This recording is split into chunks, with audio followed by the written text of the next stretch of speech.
Hello మామ, నమస్తే. ఈరోజు నేను చెప్పబోయే స్టోరీ ఏంటంటే, స్టేజ్ ఫియర్ అనేది అందరికీ భయం. ఈ భయాన్ని ఎలా పోగొట్టుకోవాలో నేను ఒక చిన్న కథలో చెప్తాను అన్నమాట. రవి అనే ఒక అబ్బాయి ఉండేవాడు.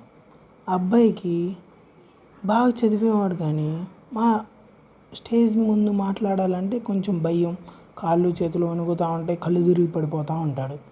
ఒకరోజు వాళ్ళ అమ్మా నాన్నకు చెప్పిన పంతులు వాళ్ళ ఊరికి వచ్చాడనమాట. వాళ్ళ ఊరికి వస్తే ఈ రవి అనే అబ్బాయి అతన్ని అడిగాడు, నా స్టేజ్ ఫియర్ అనేది ఎలా పోతుంది అని. అతను ఏం చెప్పాడంటే, నీ స్టేజ్ ఫియర్ పోవాలంటే నువ్వు ముందు అద్దం ముందు ప్రయత్నించు, తర్వాత నీ తల్లిదండ్రుల ముందు ప్రయత్నించు, తర్వాత నీ స్నేహితుల ముందు ప్రయత్నించు, తర్వాత అందరిలో ప్రయత్నించు. అలా ప్రయత్నించంగా నీ స్టేజ్ ఫియర్ అనేది పోతుంది.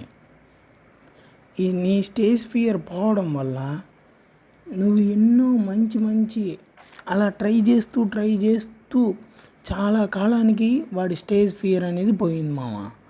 పోతే ఏంది, వాడు ఇంకా తర్వాత ఎన్నో మంచి ఉపన్యాసాలు, మోటివేషన్ అన్నీ ఇస్తున్నాడు అనమాట. అన్నీ ఇచ్చి మంచి పేరు తెచ్చుకొని అసలు వీడ్రా మంచి వాక్యవేత్త అన్నట్టు తెచ్చుకున్నాడు. ప్లీజ్ లైక్ చేయండి, షేర్ చేయండి, సబ్స్క్రైబ్.